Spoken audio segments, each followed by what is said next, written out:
Сломанная мебель, двери, твердые бытовые отходы, пластик, бумага и даже навоз. Оттого и невозможный запах. Все это вместе будет перегнивать тысячи лет. Терпения жителей Рамаданова настолько не хватит. Бытовой мусор со всего Рамадановского района свозят сюда, на эту легальную свалку. Улицы сел в порядке, а вот здесь порядка нет. Санитарные нормы нарушаются. Местные жители жалуются, что мусор вылетает за пределы полигона.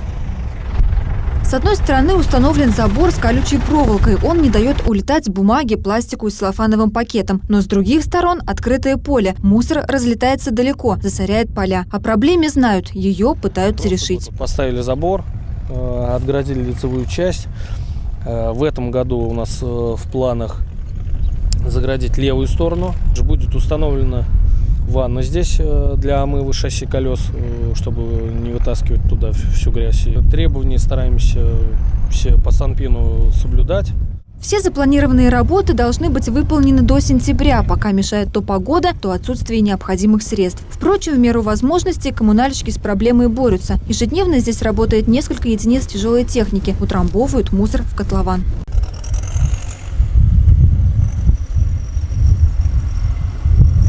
Мусор валяется вокруг полигона, значит, выкидывать можно. Такова логика местных жителей. Многие из них пользуются ситуацией и вывозят сюда мусор, не тратя ни копейки. Договора не заключены, они не хотят. И когда приезжаем, мы разговариваем в села, чтобы заключить. Они все говорят, у нас нету мусора, но тем не менее привозят, выбрасывают, пакеты рвутся, это все разносится.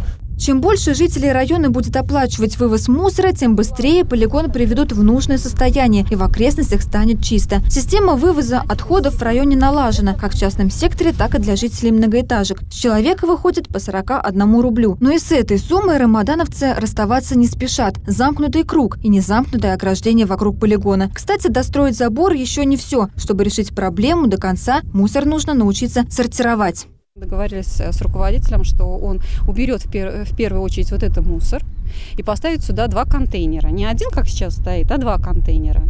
И попробуем привить людям, населению понятие о раздельном сборе мусора. Это не так сложно сделать.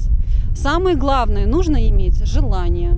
Будем надеяться, что со временем жители райцентра поймут причины бед, их собственное поведение. В столице Мордовии сортировать отходы уже привыкли. Есть такой опыт и в районах. Незаконный же вывоз мусора и вовсе недопустим. Ищет решение и дорожная проблема. На карте разбитых дорог ОНФ Рамадановский район отмечен целыми 8 значками. Марина Солонина, Сергей Соколов. Народные новости.